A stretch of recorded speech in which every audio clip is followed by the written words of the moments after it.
Good Tuesday, everyone. Welcome to the Volquest.com podcast, brought to you by our good friends at Blue Water Climate Control with Austin Price and Rob Lewis. I'm Brent Hubbs. Glad to have you along with us. Don't forget, as the climate changes, the seasons change, we're into fall now. It's a chance for you to get a tune-up for your heating unit. Before you get into all of that, be sure and check out Blue Water Climate Control for all of your needs with your HVAC unit. They can do the right repair the right way the first time.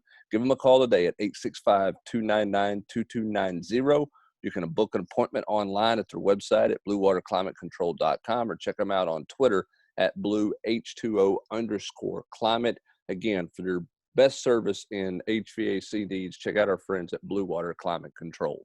Without fail, first day of fall today, and Hubbs is dressed like Nanook of the North here as we tape this podcast. I mean, look, if you put on a pair of aviators, you'd look like the Unabomber right now. He's sitting in his man cave with a hood on. Hey, it's hoodie season. It's always hoodie season. No question about that. Thanks, All right, Bill. let's dive right into things going into this week. And interesting that Jeremy Pruitt comes out and just lays it out there very quickly. Hey, we've been transparent about COVID and all of that. And now we're no longer going to be transparent about COVID. So we're going to be opaque. Yeah, don't ask any questions. And I understand it. Look, there's no mandate from the SEC that you've got to say anything. South Carolina has not been transparent about their COVID numbers throughout the entire deal. So, coaches are always worried about competitive advantages and all of those things. I say all that to ask this question to both of you. Is it time that the SEC puts in some kind of policy, not for COVID so much, obviously that's a part of this year, but that they put in some type of NFL-type injury policy? Look, I mean, there's a lot of money on the line here. We know gambling's becoming legal all across the country in many states. Does college football need an NFL-type injury report where a guy's probable or a guy's doubtful, as opposed to coach's discretion on whether they want to comment on injuries or not? I don't know about need, but I would like it, and I know fans would like it. And you just mentioned, I think the biggest thing that will be a driving force behind it is now, sports wagering is legal in a couple of SEC states. I mean, with Mississippi passing, and is it somewhere in Alabama? Is that accurate too, or am I wrong on that one? Or it's coming, but it's going to be more prevalent and more, and I am sure the people that run those multi-million-dollar industries will be lobbying for it. Now, that doesn't mean Greg Sankey has to do it, but there are reasons out there now inside your SEC footprint. I think coaches would be okay with it as long as it was mandated across the board. But since it's not, and I don't think it will be, then, yeah, you're going to have more and more coaches do what Jeremy Pruitt did today. And I don't blame him. They've been transparent. What they get out of it. I mean, seriously, when he was transparent that one day, what happened? The scroll across ESPN and all this stuff. That's what he wanted.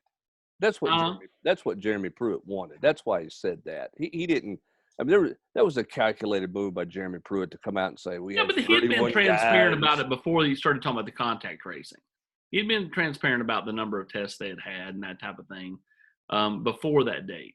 My point is he had come out and said they had some positives after July 4th. He had not gotten very specific with numbers, which I don't think you have to anyway.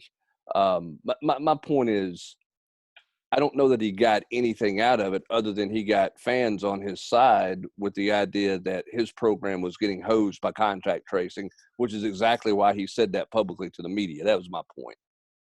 Yeah, he crafted a narrative, and, poor little old Tennessee's,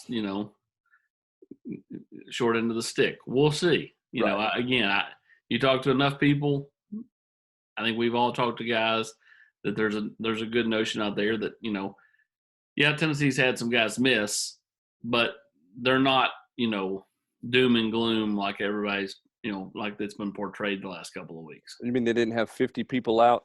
No, they have. 10 days ago. They have. No, I'm not talking about that. Yeah, I'm saying like Tennessee's, this whole we've not been able to practice, and we went 2 practices without even throwing a forward pass, and all this stuff that just kind of gotten, pushed out there.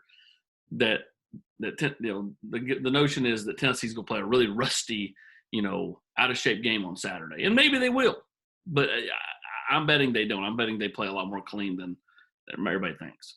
Rob, around the SEC on Saturday, will pregame warmups be more watched than they've ever been? Oh, no question. To see who's out there, who's not out there, how many total guys do they have? Is this freshman suddenly in the too deep because they're missing 3 guys at a particular position? Yeah, I mean it's if I'm the TV stations, I'm airing it. I'm showing it.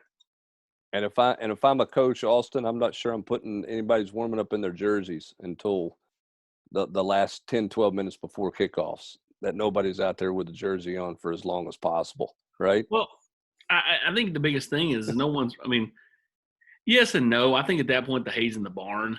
I think when Tennessee releases the depth chart today, you're going to see a lot of mystery with it as well. I think there'll be a lot of no, I don't even think a lot of ors. I just think you're going to see a lot of upperclassmen on this depth chart. Very few freshmen are going to make this too deep, I believe. I think it's going to be making it seem like that they're going to be playing, all these upperclassmen and not that many freshmen. But in reality, I think Tennessee's going to play a lot of freshmen come Saturday. But all 70 are going to play. That's what he said.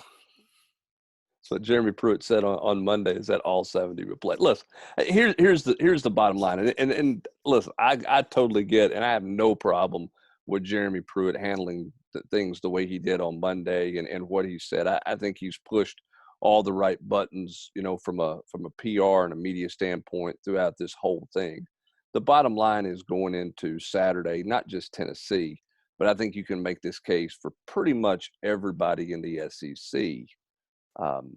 You just don't know. And I think that's what's going to make week 1 so intriguing. I mean, I don't have a clue what LSU is going to look like. I mean, they're so vastly different than a year ago. But there's a notion that some of those guys may come back. Maybe. A&M's got guys opting out seemingly every day. There's no open practices going on in the SEC for the most part or around the conference for people to look at. I think there's just tons of intrigue and also tons of unknown, which we have no idea what you're going to expect. I thought somebody asked a great question in the chat. Are you going to see games more like Tulsa, Oklahoma State, or Miami and Louisville when you see SEC teams play on Saturday? So what do you got? Let's start with Tennessee. I mean, what do you expect out of Tennessee on Saturday? I mean, I think it's going to be a little sloppy. I mean, I don't think it'll be like, just a comedy of errors or anything, but I think penalties, mental bust. I mean, I think you'll see some things that, you wouldn't see in a normal year, or more of them. I think it depends on what you do. I mean, again, that the notion has been pushed to me for weeks now of keeping it simple. And, I think if, teams do that, then I think they have a chance to play clean football. I think if you try to get really innovative and do things like this was a normal, year and, all these different circumstances weren't going on around you, then I think that, there's more room for error when you do that. Here's what I've seen in watching 2 weeks of college football, and you guys may disagree and correct me if I'm wrong. It feels like on the offensive side of the ball, the better players going into the season, the more proven better players have clearly been the best players on the field for teams. Whereas teams who come in and have some unknowns and some question marks, particularly at key positions like quarterback or maybe on the offensive line, those teams have been the really rusty teams. Now, some people would say that's always the case in a season opener. That's what you deal with all the time. But it feels like the teams that have a proven commodity of somebody on offense have been the more polished offensive teams through 2 weeks of the football season. Yeah, I don't disagree with that. I mean, to this point, we've not had any really mega matchups either. True. Good point. I mean, it's easy for, Trevor Lawrence to beat Trevor up Lawrence on to have a the good game Citadel. against Wake and the Citadel. Citadel. Or, it's, Notre Dame to do what they did against, South Florida. I think when we started getting better matchups, and that's the thing about this league, even though it's not a great week in league, I think Kentucky, Auburn, and Tennessee, South Carolina are two really good matchups. They're way better than Louisville and Miami, in my opinion, as far as like looking at on paper. If you're asking me if out of those three, which do I think are the best ones, I'd pick the SEC ones. I'm surprised that Alabama and Georgia both got such tough tests out of the gate. It was challenging. Can it be any more blatant? I mean, let them open up and basically have a spring game. No. I mean, it was clear that they were going to the two most likely teams. There are two teams that had the best shot at making the playoffs.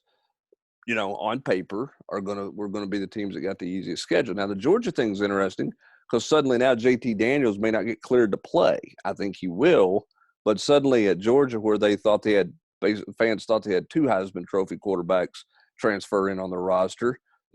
Now they don't know who the quarterback's going to be, which could make that one a little bit interesting in that deal. And while we're on the topic of the SEC, does Ole Miss have anything for Florida?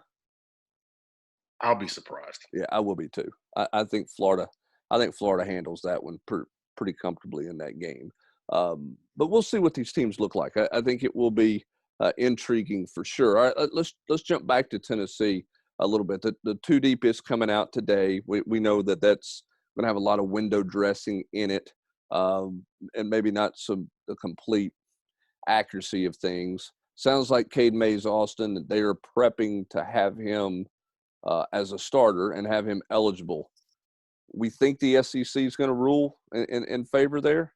Yeah, I do. I mean, I just think that you hit the nail on the head when you talked about the goodwill that the commissioner has drawn through this. I think that you alienate, three of your teams if you choose to go against the kids, like Otis Reese going from Georgia to Ole Miss, or the kid going from Auburn to Kentucky, or obviously Cade going from Georgia to Tennessee, especially in a year where eligibility doesn't matter, where the senior, organization that you're an umbrella underneath has deemed to be eligible.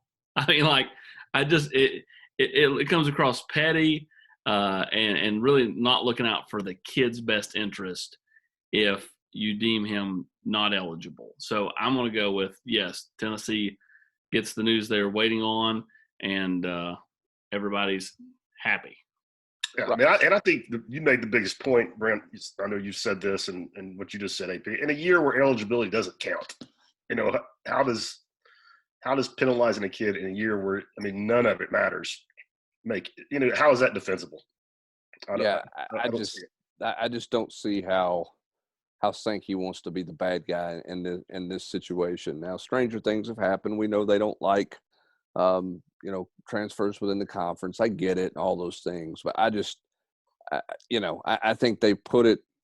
I think Tennessee and Jeremy Pruitt, particularly Jeremy Pruitt, has been pretty savvy in how he's kind of laid it at the commissioner's feet and put pressure on him without putting any pressure on him, because he keeps talking about how the SEC has done everything right for the student athlete, and it's all about the student athlete, and all of those things, and that he expects and has confidence in the commissioner to make the right decision and make the, all of those types of things. Pretty savvy move by Jeremy Pruitt on that one. And I think that it's crazy to think that the commissioner is not going to rule in those kids' favor, not just Cade Mays, but all three of those kids' favors, Austin, as you mentioned. All right, so if Cade Mays is eligible, what's Tennessee's offensive line look like? I'm going to go with, and I've said all along it's going to be Jameer Johnson, but I'm going to go with a game week change. Woo! I'm going to go Wanye Morris has a strong last 10 days, starts at left tackle, Trey Smith, Brandon Kennedy, Jerome Carvin, and Cade Mays at right tackle. Whoa. Interesting. Now, do we think that is interesting, Austin? The Wanye Morris thing is really interesting, given how little he has practiced there. Cade's going to start somewhere. What you think that they just feel better about Carvin than Darnell Wright at this point? Is that what that boils down to? Yeah, I think so. I know Cade's been working both at right tackle and right guard. He's worked a little bit at left tackle, but Wanye's back and Jameer's over there. And Jameer's like the NASCAR driver. He only can go to the left. He can only be on the left side of the line. They tried to put him over there a couple of years ago, and I don't know, it doesn't work. So I think that Cade will be over on the right side, whether it be right guard or right tackle. I just lean at this point to right tackle. Now, a year ago, and this was mentioned in the chat as well, a year ago, Jim Chaney experimented with all kinds of crazy stuff on the offensive line, including not playing Trey Smith a whole lot because he had not, quote, practiced, which didn't take them long to figure out, hey, probably ought to play him even if he doesn't practice because he's our best of the 5 that we have.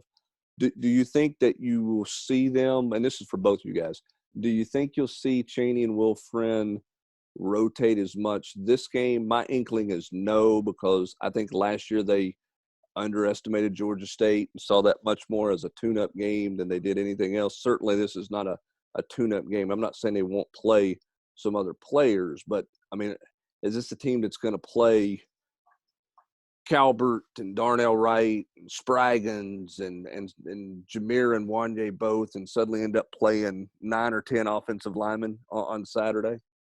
I'd be really surprised at that. I mean, the only caveat to that is maybe they feel like they've got a bunch of guys that deserve to play.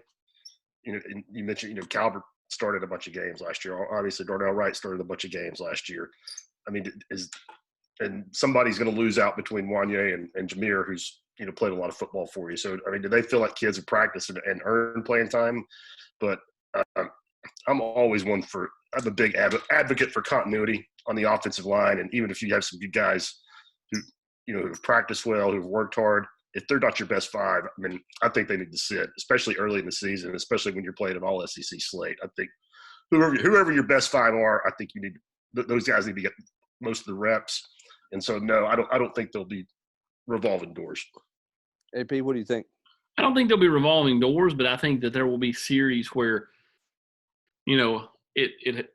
it behooves Tennessee to have a fresh guy out there. Like if you say, let's just run off the idea that, Wanye and Jameer are neck and neck. If, Wanye, who's not had that much practice, if he gets to start and Tennessee, has a couple of long drives and he may seem gassed, to me at that point it behooves you to put Jameer in for the drive to let Wanye kind of get his legs back underneath him. I totally agree with that. And also, don't you think it might be a factor too with somebody like, we know Wanye's missed a lot of time, that maybe the conditioning is not what it would be entering the normal season? Yeah, that or just at right guard. If you like what Cade's bringing to you at right tackle, if that's the direction they go. If Carvin and Spraggins are fairly close, maybe you try to get Spraggins out there to get him, just get his feet wet a little bit. Did that unit as an entire group practice enough to have that much depth? We know they have depth, but we also know they were hit pretty hard by contact tracing. Have they practiced enough to really show off their depth, or do you think it may be a couple of weeks before they can be at that place with that much depth, getting everybody back into the groove of things? To my knowledge, Darnell and Jameer were the only 2 guys that did not miss during fall camp. But Trey missed because of his circumstance and the fact that while he is practicing more, he still does not practice every day. Brandon Kennedy would take every 3rd or 4th practice off to rest the knees just because. And then, other guys were out due to tracing. So, yeah, I mean, sometimes guys really weren't out because of COVID, but they missed. So I think they practiced enough. I don't know if they practiced enough as a collective, best 5 starting unit. Gotcha. All right, let's flip it over to the defensive side of the ball. We're not sure what's going on with Darrell Middleton. I think we made that pretty clear in the chat when asked about that. We'll see what where that one is once we get to Saturday. Aubrey Solomon is doing more things. Sounds like they do want to play a lot of bodies on defense. We're going to see split time with Banks and Crouch at inside linebacker? Yeah, I mean, I think they both definitely play. I just keep hearing good things about Jeremy Banks. I was told you know, if you're a betting man, bet on 33 to start beside Henry. So would be to me, that'd be quite a reclamation project. It goes from, not even on the team to potential starter right out of the gate in an all SEC season. Yeah, for sure. That would be that would say a lot about what he's done. And I don't think Crouch has been bad, but that's a deeper competition than anybody thought that it would be. All right, let's have a little fun here with this. This will be a question you guys love. I think I probably asked this a couple of times, but who are you most interested to see offensively? Who are you most interested to see defensively? I don't care what class they are. Rob, I'll start with you. I could go with a few, but I'll go Eric Gray just because of the way he ended the year. I know it was Vanderbilt, but Tennessee plays Vanderbilt every year, and no freshman had ever done what he did against them, 246 yards. Does he, is he building on that? And on the other side of the ball, probably. And this is not because I think he's going to be one of the best players, but probably Tyler Barron. Because I think we all agree they need some kind of help there. Is he able to give it? I would put either him or Roman Harrison, because I think Roman Harrison's development is huge. I'll go offensively. I'll go Todd Chandler and Jalen Hyatt, just because we've heard so much about Hyatt. And remember, this is a stadium he's played in numerous times, playing the state title game. So this is going to be an old hat for him rolling in there. And then defensively, I'll tell you what, I'm going to go Trayvon Flowers. I think that every time he's started to kind of get any traction, he's gotten injured. Can he finally find a recipe for success that equates to him staying on the field? Because I think he's got a lot of talent, and the coaches, I think, like him quite a bit. All right, I'm going to go offensively. I'm going to go with Princeton Fant because of what Austin Pope meant to this team last year in terms of running the football. Somebody at that tight end position's got to step up. Can that be Princeton Fant? Because I think he's the most physical out of that group when you compare him to Jacob Warren and some other guys. So I'm going to go Fant there. And then on the defensive side of the ball, I'm going to go outside the box, and I'm going to say DeAndre Johnson, because I don't think DeAndre Johnson is going to be a every down defensive end, but I think he's a guy that I'm going to be interested to see if he's their third down defensive end to come off the edge and rush the quarterback. He's a little bit of a one-trick pony, I think, with his game, but can he be a guy that in specialty situations be a guy who gets after the quarterback on a team that everybody wonders right now, can anybody get after the quarterback other than Jeremy Pruitt blitzing from a million different directions? So that's where I'm going to go. I think that one caught AP off guard. I think it probably did. He probably is laughing at me right now going, really? DeAndre Johnson? Is that what you're talking about right now? So, that was probably AP's remark of that. He's still laughing about my hoodie anyway, so that's a whole different story. Velus Jones is going to be the kickoff return guy. You think he's the punt return guy too? I'll go yes. That's one thing. I think he's the kickoff return guy. I know Ty Chandler's still been back there. I just don't see any positives for having Eric Gray or Ty Chandler on special. Jim Chaney talking about needing to have them on the field at the same time. Well, to me, putting them out there in special teams is just a chance for them to get injured. And they're not returning kicks for me. With the unprovenness that they have. Their third running back in this game might be D. Beckwith. I think it'd be Jabari Small, but yes, your point is proven. D. Beckwith a week and a half ago was at tight end. Right. I think it probably is Small if he's healthy, but I'm just saying you don't have much depth at the running back position. I'm not taking any chances there. I'm not saying that you're just loaded with, you don't have experienced depth at the receiver position either, but I'm not putting one of my two best offensive playmakers back to return kicks at a position where there's not a whole lot behind them. I just think that's too much risk, too much, we saw what happened in the NFL on Sunday, and there's a lot of questions about why there were so many injuries on Sunday. Maybe that's, not having preseason games or whatever, but I'm just not taking chance on one of those two guys getting hurt on a special teams play. Now they can get hurt at any point, but you're going to be pretty sick to your stomach if you end up losing one of those guys to any kind of special teams, play and not have them on the offensive side of the ball for you, which I think is the most needed. Interesting that none of us picked Jerry Garantano as we wrap it up I here. really thought you were going to. As the guy to watch. I mean, I think it's probably a little bit of a given, Rob. And I think everybody's just kind of at the point where, he either will or he won't. You know what I'm saying? I mean, it's one of those things where it's his team. He has the same offensive coordinator. I mean, he's never been in a better situation to be successful than he's going to be on Saturday. So it's either him. I mean, he either can do it or he can't do it in a lot of ways. I mean, look, this offensive line's got experience. I know he's got young receivers, but he's got an experienced offensive line. He has a ton of experience himself, and he's got his first returning play caller and same system that he's ever been in. Two good running backs, and you're playing on the road in front of 20,000 people. Yeah, I mean, this one's. I'm not saying he needs to go out and put up 400 yards or whatever, but there will be great disappointment, not just among fans. There'll be great disappointment in the program if he doesn't play really solid on Saturday, manage the offense, take care of business, and move this offense. Again, he doesn't have to have Missouri, which was the 400-yard anomaly. He just can't have the 120-yard game. They've got to find where his floor is 200 plus, no turnovers. I was going to say, for me, it's not even about numbers and productivity. It's about efficiency, not forcing those balls in to where, he didn't even see the guy, pretty obviously, not missing the wide open throws like the Wood Anderson at Florida or the one to Jennings on the double move at Alabama that Chaney had, just been setting up for the whole game. And please, none of the swing passes that, are worm burning laterals. Yeah, absolutely. And to borrow one of your golf analogies, AP, I just think he's got to hit fairways.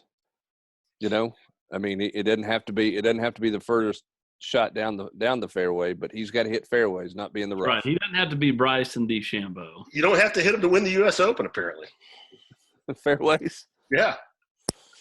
No, I don't know what you got to do to win up there. But, yeah, I just think he's got to stay out of trouble and avoid big numbers, so to speak, to continue with he can't play golf like I play golf. He's got to play it like AP plays golf, where you birdie 4 or 5 holes in a row and dominate. Oh, yeah. The way Austin likes to dominate. All right, that's going to do it. That's going to do what? Just dominate. All right, that's going to do it for this. I mean, I don't even understand what you're asking. He didn't understand what you were asking. He didn't understand what I was asking. It took forever for that to make its way to the board. I was like, well, here comes the board. Oh, AP got roasted. I texted him afterwards. I said, you murdered me on the radio, but you got the laugh cry emoji. And I said, that's okay. I'll murder your wallet on the golf course next time. The fact that he fired back with an emoji is pretty comical all to itself. Anyway, that's going to do it for this edition of the Volquest.com podcast. Brought to you by our good friends at Blue Water Climate Control. For Austin Price and Rob Lewis, I'm Brent Hubbs. Have a great rest of your Tuesday, everybody.